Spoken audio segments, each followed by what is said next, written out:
नमस्कार, आप देख रहे हैं सोशल न्यूज। मैं आपके साथ मोहम्मद अकरम। दोस्तों, मैं आज आपसे 2024 चुनाव की बात करना चाहूंगा, जहां पे हर एक पार्टी 2024 चुनाव की तैयारी में लग गई है। चाहे बीजेपी की बात कर लीजिए, कांग्रेस की बात कर लीजिए, नीतीश कुमार की बात कर लीजिए, टीएमसी की बात कर लीजिए, आम आदमी पार्टी की बात कर लीजिए, हर पार्टी 2024 की तैयारी में लगी हुई है। दरअसल मैं बताना चाहूंगा केजरीवाल किस तरीके से काम करते हुए नजर आ रहे हैं, नीतीश कुमार काम करते हुए किस तरीके से नजर आ रहे हैं, कांग्रेस किस तरीके से काम करते हुए नजर आ रही है और बीजेपी किस तरीके से काम करते हुए नजर आ रही है, और वहां वेस्ट बंगाल में ममता बनर्जी ने क्या कहा है। दरअसल मैं आपको यह बताना चाहूंगा, सबसे पहले कांग्रेस पे अगर बात की जाए, राहुल गांधी की पदयात्रा की शुरुआत हो गई है। आप सभी को पता है, बेरोजगारी, महंगाई, देश में जिस तरीके से भ्रष्टाचार बढ़ता चला जा रहा है, मीडिया के ऊपर भी राहुल गांधी ने कई ऐसे सवाल उठाए जो शायद हर किसी को पता हो। जिस तरीके से मीडिया एक तरफा काम करती रहती है, उस पर भी कांग्रेस ने कई सवाल उठाए हैं और राहुल गांधी हर किसी से मिलते हुए दिखाई दे रहे हैं। ये माना जाएगा कि ये 2024 की तैयारी जो है शुरू हो गई है। कांग्रेस ने तैयारी शुरू कर दी है, जहां पे लगातार दूसरी तरफ अगर बात की जाए, बीजेपी कांग्रेस पे पलटवार करते हुए दिखाई दे रही है। कभी टी शर्ट पे बात होती है, कभी राहुल गांधी कहां सो रहे हैं उस पर बात होती है, कभी राहुल गांधी किसी से अगर बात कर लेते हैं तो उस पर लगातार मुद्दा उठा लिया जाता है और उनको एंटी हिंदू बता दिया जाता है। मैं आपको अब बताना चाहूंगा, टीएमसी की ममता बनर्जी ने भी अब तैयारी शुरू कर दी है। दरअसल अगर खबरों की मानूं मैं, तो टीएमसी ने यह कहा है कि वो अकेले इस चुनाव को लड़ना चाहेगी और आखिर में जिस हिसाब से सीटें मिलेंगी उस हिसाब से गठबंधन होगा। यानी कि साफ है कि पहले ममता बनर्जी इस मैदान में अकेले जाएंगी, अकेले लड़ने की तैयारी में वो जुटी हुई हैं। उसके बाद जिस तरीके से जो भी पार्टी जीतेगी, जहां जहां से जिस की जितनी सीटें होंगी, उस हिसाब से टीएमसी का कहना है कि हम बंटवारा जो है वो करेंगे। अब बात कर लेते हैं बीजेपी पे। अमित शाह जो है वो रणनीति बनाते हुए नजर आ रहे हैं। उन्होंने अभी अपनी पार्टी के हर एक नेता को चेतावनी दे दी कि इस बार का जो इलेक्शन है उसमें कड़ा ध्यान बीजेपी को रखना है और जो सीटें पिछली बार हार गई थी बीजेपी, उसको इस बार जीत के दिखाना है। इसको लेके हर एक नेता से वो बात करते हुए दिखाई दे रहे हैं और लगातार कांग्रेस पे भी पलटवार करते हुए दिखाई दे रहे हैं। अभी हाल ही में राहुल गांधी की टी शर्ट पे सवाल उठाया था और लगातार उन पे हमला करते हुए दिखाई दे रहे हैं। इस बीच में सबसे बड़ी खबर आपको बताना चाहूंगा, नीतीश कुमार को आप मत भूलिए, जो कि बिहार से आते हैं। बिहार और यूपी एक ऐसा स्टेट है जो 120 सीट कवर करता है। यूपी की अगर बात की जाए तो खाली 80 सीटें यूपी में है। यानी कि मान लिया जाए, अगर कोई भी पार्टी इस समय मैदान में आ रही तो उसको सबसे ज्यादा ध्यान उत्तर प्रदेश में देना होगा। दरअसल मैं आपको यह भी बताना चाहूंगा, अरविंद केजरीवाल भी लोगों के बीच जाते हुए दिखाई दे रहे हैं, जहां पे वो अपनी शिक्षा जो है उसको लेके लोगों के बीच में उतरते हुए दिखाई दे रहे हैं। कह रहे हैं लोगों से कि दिल्ली की जो शिक्षा है वो पूरे देश में लाना चाहते हैं, देश को नंबर 1 बनाना चाहते हैं और उसको लेके युवाओं से ज्यादा बात करना चाह रहे हैं। उनका यह मानना है कि अगर युवा ज्यादा से ज्यादा पढ़ेगा तो देश नंबर 1 अपने आप बन जाएगा। महंगाई पे भी बात कर रहे हैं, लगातार जो देश में बेरोजगारी बढ़ रही है, एम्प्लॉयमेंट कैसे देंगे, इस पे भी बात लगातार केजरीवाल करते हुए दिखाई दे रहे हैं। अब बात कर लेते हैं यूपी और बिहार पे, क्योंकि दो अहम सीटें मानी जाएंगी अगर 2024 का चुनाव किसी भी पार्टी को निकालना है। मैंने आपको बताया ममता बनर्जी लगातार लड़ते हुए अकेले दिखाई दे रही हैं। बंगाल में 42 सीट्स हैं। अब यूपी में अखिलेश यादव का जो ऑफिस है उसके बाहर का पोस्टर आपको 2024 चुनाव की याद दिला देगा, जहां पे आपको पता चल जाएगा किस तरीके से यूपी में समाजवादी पार्टी और जेडीयू एक साथ मिलते हुए दिखाई दे रहे हैं और अखिलेश यादव इस समय किस तरीके से नीतीश कुमार का साथ दे रहे हैं यूपी के अंदर।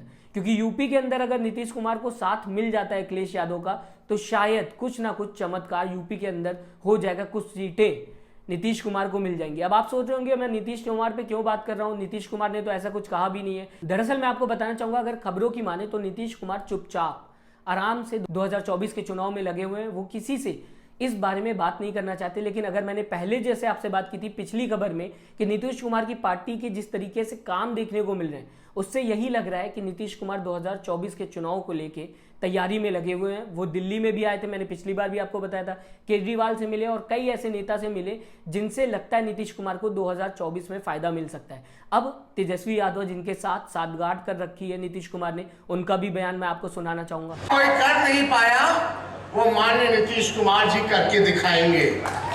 तो आपने सुना किस तरीके से तेजस्वी यादव कहते हुए नजर आ रहे हैं, जो कोई ना कर सका वो नीतीश कुमार करके दिखाएंगे। क्या माना जाए, जो कोई ना कर सका, मतलब साफ है कि जिस तरीके से बीजेपी को लगातार हर एक पार्टी हराने में लगी हुई थी पिछले कई सालों से, लेकिन हरा नहीं पाई, वो काम अब नीतीश कुमार के हाथों में दे दिया गया है। नीतीश कुमार अब वो काम करके दिखाएंगे। दरअसल मैं आपको बताना चाहूंगा बिहार में जो 40 सीटें हैं उसमें अगर बात की जाए, तेजस्वी यादव अब नीतीश कुमार का साथ देंगे बिहार के अंदर, और साथ ही साथ अखिलेश यादव की पार्टी से कई ऐसे ट्वीट होते हुए दिखाई दिए हैं जो शायद आपको देखने चाहिए। दरअसल मैं आपकी स्क्रीन पे पहला ट्वीट लाना चाहूंगा समाजवादी पार्टी का। यूपी प्लस बिहार गई भाजपा सरकार। यूपी की 80 और बिहार की 40 सीटें मिलकर कुल 120 सीटें हैं। इन्हीं 120 सीटों पर खेला होगा, इन्हीं 120 सीटों पर भाजपा हारेगी। 2024 इन्हीं 120 सीटों पर सपा राजद जेडीयू मिलकर भाजपा को हराएंगी। यूपी में अखिलेश जी के नेतृत्व में सपा ही भाजपा को हराएगी। तो आपने देखा किस तरीके से यूपी में रणनीति बनाई जा रही है। अगर समाजवादी पार्टी का ये ट्वीट देखा जाए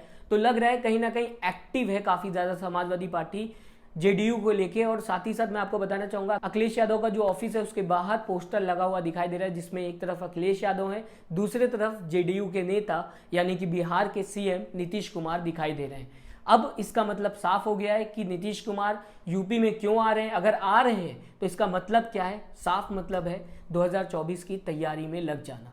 मैं आपको बताना चाहूंगा बीजेपी भी लगातार लगी हुई है और हर एक पार्टी लगी हुई है 2024 चुनाव में। ऐसे में नीतीश कुमार हर एक नेता से मिलते हुए नजर आ रहे हैं। केजरीवाल से उन्होंने मिला और काफी नेता को इकट्ठा करते हुए नजर आ रहे हैं। जब उनसे मीडिया पूछती है कि आप नेता लोगों से जाके क्यों मिल रहे हैं, तो वो ये कहते हैं हम विपक्ष को एक साथ इकट्ठा करना चाहते हैं ताकि जो सत्ता में पार्टी है उसके खिलाफ हम सही से लड़ सकें। दरअसल मैं आपको ये भी बताना चाहूंगा नीतीश कुमार की लगातार प्लानिंग बनते हुए दिखाई दे रही है, जहां नीतीश कुमार हर एक विपक्ष के नेता से मिलते हुए नजर आ रहे हैं। लेकिन क्या सच में 2024 में नीतीश कुमार हरा पाएंगे? क्योंकि अगर बात की जाए बिहार की, बिहार में नीतीश कुमार का दबदबा है, लेकिन ऑल इंडिया की अगर बात की जाएगी तो हर एक पार्टी लगी हुई है 2024 चुनाव को लेकर। याद रखिएगा कि नीतीश कुमार का नाम पूरे देश में नहीं है, लेकिन ये भी मैं बताना चाहूंगा कि बिहार के लोग अगर किसी भी काम में जुट जाते हैं तो वो उसको अंजाम तक पहुंचाते ही पहुंचाते हैं। बिहार की अगर बात की जाए तो वहां के लोगों ने अगर एक बार किसी चीज को लेकर कसम खा ली तो शायद उसका पूरा होना मान लिया जाएगा, क्योंकि बिहार के लोग कभी पीछे नहीं हटते। और माइंड गेम अगर नीतीश कुमार का देखा जाए तो नीतीश कुमार वक्त के साथ बदलते हुए नजर आते हैं। तेजस्वी यादव ने भी ग्रीन सिग्नल दे दिया अपने इस भाषण में, जहां वो कहते हुए नजर आ रहे हैं कि जो काम कोई ना कर सका वो नीतीश कुमार कर लेंगे। फिलहाल अब देखने वाली बात ये होगी क्या सच में नीतीश कुमार 2024 में प्रधानमंत्री नरेंद्र मोदी के सामने खड़े हो पाएंगे, क्योंकि प्रधानमंत्री नरेंद्र मोदी देश के सबसे बड़े इन्फ्लुएंसर हैं। जहां प्रधानमंत्री नरेंद्र मोदी का नाम होता है वहां पे बीजेपी को छोड़ दिया जाता है। मोदी ब्रांड चलता है पूरे देश में। अगर मोदी का नाम आ जाता है तो हर कोई एक तरफा वोट देते हुए दिखाई देता है। पिछली अगर चुनाव की बात कर ली जाए, आप सभी के सामने रिजल्ट था, किस तरीके से देखा आपने, प्रधानमंत्री नरेंद्र मोदी के नाम पे लोगों ने वोट दिया। और साथ ही साथ मैं बताना चाहूंगा विपक्ष लगातार इसको लेके ये कहता हुआ नजर आ रहा था कि ईवीएम में गड़बड़ है। कहीं ना कहीं विपक्ष लगातार काम करता हुआ दिखाई दे रहा है। किस तरीके से बीजेपी जीत जा रही है ये भी सवाल है। अगर इस बार बीजेपी की सीट में ऊपर नीचे होता है तो मान लिया जाएगा कि ईवीएम को लेकर जो विपक्ष लगातार सवाल उठाते हुए दिखाई दे रही है इस बार फिर एक्टिव हो जाएगी, फिर ईवीएम पे सवाल उठाएगी। लेकिन कहीं ना कहीं प्रधानमंत्री नरेंद्र मोदी को हराना इतना भी आसान नहीं है, ये हर किसी को पता है, विपक्ष के नेता को भी पता है, क्योंकि प्रधानमंत्री नरेंद्र मोदी का जादू ही बहुत है लोगों के सामने। अगर वो लोगों के सामने बात करना शुरू करते हैं तो उनकी बातों में ही लोग इन्फ्लुएंस हो जाते हैं। इसीलिए कहा भी गया है कि प्रधानमंत्री नरेंद्र मोदी देश के सबसे बड़े इन्फ्लुएंसर हैं। अगर आजादी के बाद की बात की जाए तो शायद ऐसा नेता देश को देखने को नहीं मिला और शायद आगे भी देखने को नहीं मिलेगा। फिलहाल आप हमें कमेंट करके जरूर बताइएगा जिस तरीके से कांग्रेस लगी हुई है पदयात्रा में, बेरोजगारी, महंगाई और ऐसे कई मुद्दे हैं लगातार जनता के बीच में ले जा रही है। दूसरी तरफ अगर बात की जाए तो टीएमसी से ममता बनर्जी लगातार अकेले लड़ने के लिए तैयार हो गई हैं। नीतीश कुमार लगातार धीरे धीरे चल के रणनीति बना रहे हैं, चुपचाप चल के रणनीति बना रहे हैं। उन्हें लग रहा है किसी को पता नहीं है, लेकिन हर किसी को ये पता है कि नीतीश कुमार 2024 की तैयारी में जुट गए हैं। जहां तेजस्वी यादव कह रहे हैं कि जो किसी ने नहीं किया वो नीतीश कुमार करके दिखाएंगे। फिलहाल आप हमें कमेंट करके जरूर बताइएगा इस 2024 चुनाव को लेके आप क्या सोचते हैं, आपकी तैयारी किस तरीके से, किन मुद्दों पे आप वोट देना चाहेंगे और आपका फेवरेट नेता इस बार कौन होगा, कौन सी पार्टी को आप वोट देंगे, किन किन मुद्दों पे वोट देंगे। अपना कमेंट जरूर दीजिएगा, हमें बताइएगा आपकी राय क्या है। आपके कमेंट का मैं इंतजार करूंगा। और अभी तक अगर आपने हमारे चैनल को सब्सक्राइब नहीं किया तो जरूर सब्सक्राइब करिएगा। लेटेस्ट न्यूज के लिए अपना ख्याल रखिएगा। नमस्कार। चैनल को लाइक, शेयर एंड सब्सक्राइब करें और बेल आइकन दबाना ना भूलें।